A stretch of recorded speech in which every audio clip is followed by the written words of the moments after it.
Hi everyone. So for today, it is for our younger ones, but this book is great for all ages. The illustrations are magnificent and it really does tell a complete story. I will not be the least bit surprised if Pixar or Disney or somebody gets a hold of this book and turns it into a movie. So for today, we have one book, but it's extra special, and it's called Marcy and the Riddle of the Sphinx. This is part of Brownstone's Mythical Collection by Joe Todd Stanton.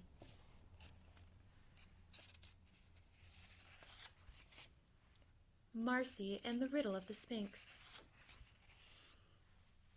Hello, dear reader, and welcome to the Brownstone Family's Observatory. Here we can survey the night sky, a thing which can be very scary and mysterious to some. One person who had this fear more than most was one of my ancestors, a girl by the name of Marcy Brownstone. Her father, Arthur, was a great explorer who had saved his village from a terrible beast when he was a young boy. Traveling the world, he discovered ancient secrets and collected wondrous artifacts, until one day he met another adventurer. Together they moved to a small town, and Marcy was born soon after.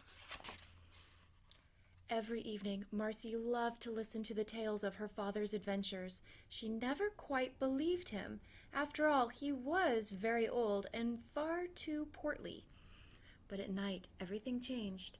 The creatures from her father's amazing tales turned into terrifying monsters in the shadows. Marcy felt utterly lost and alone in the dark. All she could do was close her eyes tight and wait for sunrise. One day, Arthur decided it was time for Marcy's first adventure. He knew that Marcy doubted his stories, so he took her deep into the forest to find an old friend. As the day wore on, Marcy started to worry that they wouldn't find their way back in the dark. Arthur pointed up to the sky and told her that the North Star would always guide them home, no matter how dark it was. Finally, they reached the entrance of a cave, and Marcy froze in fear. Evil-looking shadows climbed the walls, and she refused to go on any further. Hurt that Marcy didn't trust him, and hoping she might follow him, Arthur ventured into the cave alone. Arthur had wanted to show Marcy the most incredible sight, but she didn't appear, and Arthur had to turn back. On the walk home, Arthur was very quiet, and Marcy was sure he was disappointed in her. If she couldn't go into a stupid dark cave, then maybe she wasn't an adventurer at all. Maybe she wasn't even a real brownstone. The next day, Marcy found a note from her father. Her mother said it was nothing to worry about, but Marcy didn't feel happy at all. "Dear Marcy, gone away on urgent business. Will be back soon. Love, Dad." A whole week went by, and Marcy was so worried that she snuck into her father's study. Hidden under the piles of papers and old artifacts, Marcy found Arthur's journal. It showed that her father must have gone to Egypt to find an old book trapped in the belly of the Sphinx. Oh no, her father had trouble just bending over when he dropped his glasses.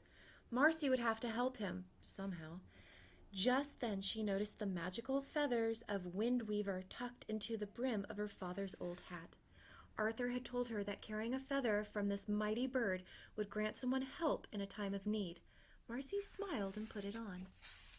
Feeling a little braver already, Marcy climbed out of the study window where Windweaver was waiting for her. She felt her chest tighten as they swooped into the air and began the long journey towards Egypt and the Sphinx.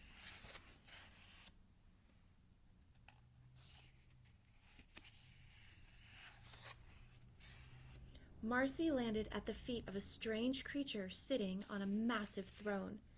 "I am Thoth, god of knowledge and the moon. I know who you are, little girl. Your father was foolish enough to enter the Sphinx in the hopes of getting my book. It seems he wanted to help you with your fear of the dark. You see, whoever possesses my book will understand all the mysteries of the world." But like many years before him, he underestimated its dangers. "Only if you can solve the Sphinx riddle, enter the tomb, overcome my traps, and defeat the snake, you can free your father." Marcy was far too scared to enter the dark tomb and begged Thoth to release her father. "Perhaps there is something you could do for me. The sun god Ra has two magical eyes. One holds the power of the moon and the other the sun. Bring me his moon eye, and I will free your father. Follow the horizon until you see a light shining through the stars. It will be Ra sailing his sunboat. Don't come back until you have his moon eye." With Thoth's words ringing in her ears, Marcy wandered through the desert toward the horizon. Suddenly, she saw what looked like a shooting star. It was getting bigger. Marcy had to act quickly. At the ship's helm, Marcy could see the god Ra, but first she would have to remain unnoticed by the boat's crew of gods. Anubis, god of the afterlife; Isis, goddess of nature and magic; and Bas, goddess of cats. With Ra in sight, Marcy came up with a plan to get his eye. But as she readied herself for the jump, she realized she couldn't steal someone else's eye. For all she knew, Ra could be a very nice god. She bravely climbed down the rigging and walked slowly up behind him. She was very small, so she had to clear her throat as she gave a big tug on his cape. Ra was intrigued by the little human who had found her way onto his sunboat. He listened to her story before speaking. "Thank you for your honesty. Thoth is always plotting to steal my moon eye. If Thoth were ever to get a hold of it, he would become unspeakably powerful and plunge the whole world into evil. As a reward for your service, I will help you free your father. My boat will take us to the Sphinx. The goddess of the night sky Nut will show us the way by shining a path in the stars," said Ra. As Ra's ship reached the Sphinx, an anchor dropped down. Just before Marcy went to climb down, Ra knelt before her. "Here, take my left eye. Its light will guide you and cut through the darkest shadows. Good luck." Marcy was filled with excitement. Maybe she was a real brownstone after all. The Sphinx loomed up ahead. As she approached, it spoke its riddle. "I am bright when it's dark, and dark when it's bright. I am the shepherd of the night. Who am I?" Marcy had never heard of a night shepherd before. What could it possibly mean? She thought and she thought some more, but she couldn't think of the answer. And then she had a sudden idea. What was only at its brightest in the dark? The stars! And shepherds guide things. Of course! The North Star! The Sphinx's mouth opened to reveal a set of steps. They led down into a deep, dark cave. Marcy trembled with fear, but she knew this was the only way to save her father. As she descended into the belly of the Sphinx, it got darker and darker. When Marcy finally found Arthur, he was too busy with the huge snake to hear her shouts. She didn't have time to think. She had to do something. Clutching the eye of Ra in her hand, she vaulted straight into the snake's mouth. In that moment, Arthur realized the book would not help Marcy. She had already overcome her fear. He dropped it and they escaped together. Outside the Sphinx, a shadowy figure was waiting for them, and an evil voice boomed. "Where do you think you're going with that eye, little girl? We had a deal. Ra's eye is mine." Marcy tried to tell Thoth it was the wrong eye, but it was too late.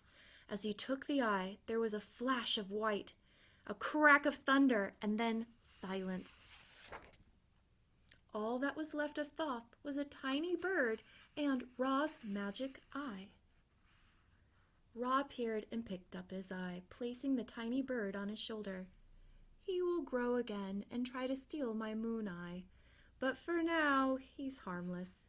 Together they all climbed up onto Ra's sunboat and prepared for home. Nut guided the sunboat by shining the North Star as brightly as she could. When they were finally home, Marcy couldn't wait to tell her parents every single detail about her adventure in the land of Egypt. And when it was time for Marcy to go to sleep, for the first time, she didn't feel scared at all. Marcy realized that no matter how scary the dark was, even if it was filled with monsters, she was more than brave enough to fight them. And I hope one day you too will be able to conquer your fears, no matter how big and scary or small and silly that fear is. The end. I hope you enjoyed it. I'll see you guys soon.